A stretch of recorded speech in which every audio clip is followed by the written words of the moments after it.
Welcome to the channel, or back to the channel, whichever one applies to you. I'm Jason. I'm TC. Today we want to talk about power. And that's power derived by the people. Probably some of the most famous words ever written is "We the people." We the people of the United States, in order to form a more perfect union, establish justice, ensure domestic tranquility, provide for the common defense, promote the general welfare and the security, the blessings of liberty to ourselves, to our posterity, do ordain and establish this Constitution for the United States. The men who wrote this were delegated by the elected officials of the 13 colonies. And those elected officials were elected by the people. The guys that wrote this, and yeah, they were guys that wrote this, derived their authority from the people. I wish to, yeah, I know. The thing is I want to make sure I get this straight. So I'm looking at some specific things.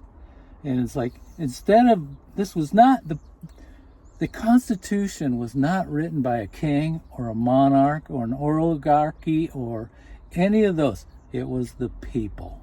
So, Jason, over to you.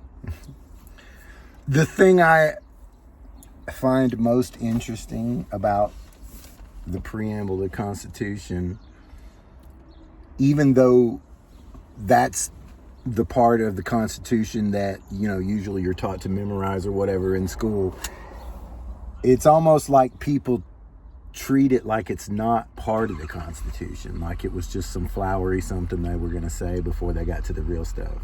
And, and they only say the first three words. Right.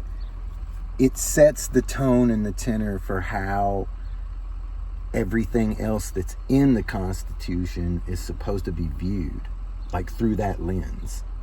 Anyway, that's the way I take it. I agree. These forefathers that we were talking about, the framers of the Constitution, these people were evolving out of monarchy. Like, they had a long, centuries-long history of people being born into power, born into money and power. Because of their blood. Yeah, the guys. Royal blood.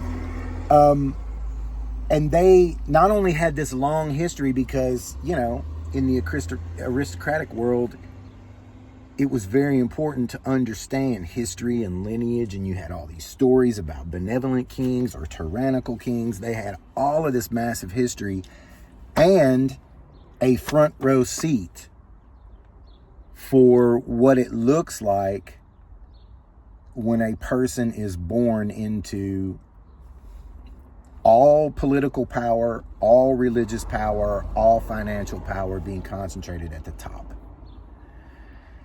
And in their attempt to evolve out of that system, they tried to create for us a system that diluted the power. I mean, dilution was the solution for them.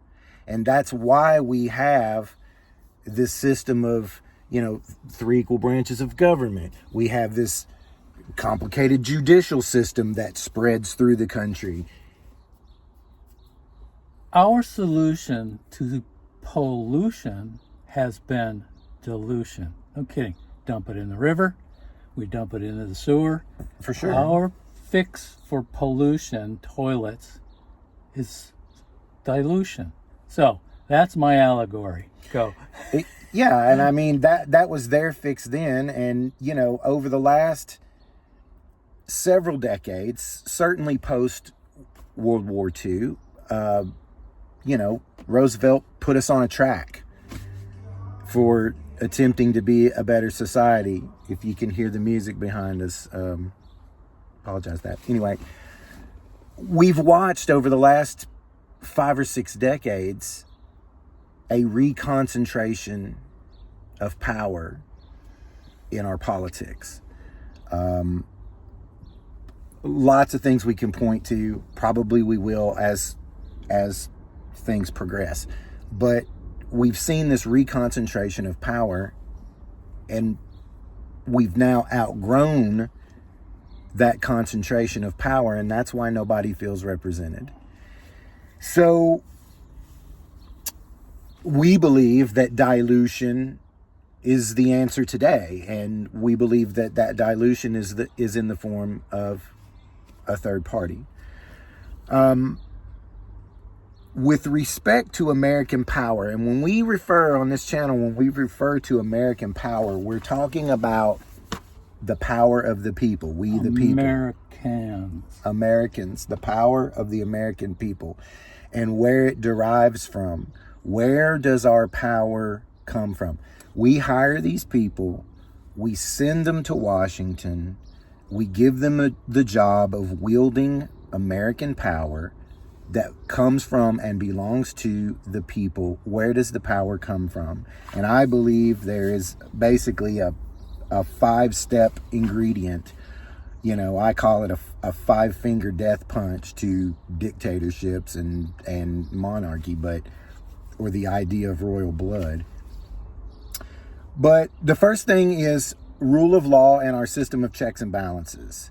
If you don't have rule of law, then you have the rule of a man, because even if it starts out with a group of men, eventually one person figures out how to rise to the top, and that's it. You have the rule of a man.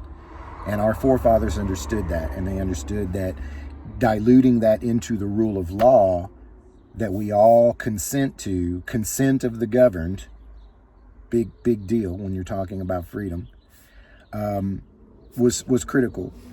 The second one is our personal willingness to defend our personal sovereignty. If you're a free nation, that you're consenting to the rule of law, you have personal sovereignty, personal freedom, and it is our independent willingness to defend that personal sovereignty that feeds into the power of the people. That's number 2. Number 3 is our freedom to innovate. It's not as easy to innovate in other countries around the world as it is right here. I always use the analogy of, right now there's some 15-year-old somewhere in the middle of the country about to blow his parents' garage up, inventing the next laser or the next whatever. And we're pretty free to innovate in this country and, work together and build our own teams of people and our own synergy. It's not like other places in the world where if you're talented at something, they pick you out of the population and they put you with who they think you should be with. Maybe you get to be in charge of your idea, maybe you don't. It's not like it is here. And it's a simplified thing, but in Germany, they identify you in grade school as to what track you're going to be on. And some people end up, I know it's not really real ditch diggers, but because, the world needs ditch diggers too. For sure. But there's those guys that are going to go into those people. Sorry, I like to use guys. Look, I'm 67. Give me a break. So, sorry. Mildly older than me. Yeah, Mildly. Yeah. So, anyway. You got those that are going to go to college, they're designated early on. Those that are going to go to a high school and those that are going to go to a trade school. In this country, there's a lot of freedom for innovation, and believe it or not, the power, American power and the power of the people, our freedom to innovate, is a key ingredient to that power. And the 5th ingredient to our power, the power of the people, the 4th, believe it or not, is our immigration system. We have always been a nation of immigrants. My people came over in 1670. That's a long time ago. We've been around here for a long time, but we were still immigrants. We still came here from Europe. If you don't study demographic issues particularly generational demographic issues, then you don't know that other countries really struggle with this. Other countries that are trying to be keep their ethnicity more pure or whatever, they struggle with problems with demographics, gaps in their age groups to supply their industrial plant or whatever. Russia is going to have a huge problem with this based on the fact that they're sending people to war. China is suffering from this largely because of the one-child policy. Germany, Italy. Yeah, it's a big deal. We have always had the ability, our companies that generate revenue have always had the ability to bring in people, whether it's young people or people who understand a certain industry, whatever. We've always had the ability to bring people in from somewhere else in order to fill those demographic gaps. And it's a lot of these people want to come here because they can't own property where they live. Yep. My forefathers came here because they never could own the property. And I've got people that came here in 1680, in the early 1700s, and my grandmother on my father's side was a first generation Dutch. They came here in the early 1900s. So, because they could not own property back there. And then the fifth one, of course, is the way we tax our population. Taxes passed down through the classes, and it's the group of us united paying into our government that supplies things like our military and, any type of health care. We take care of each other, FEMA, those different kinds of things that keep us strong and keep us united as a group. So those are the five, just as a recap: rule of law, system of checks and balances, personal willingness to defend personal sovereignty, our freedom to innovate, our immigration system, and the way we tax our population. 5 ingredients that produce American power, the power of the people. And you might be thinking right now, but what about our military? I would suggest that our military and our financial system, our great financial wealth and strength, all are derived from these ingredients. They're not why we have power. They're derived from our power.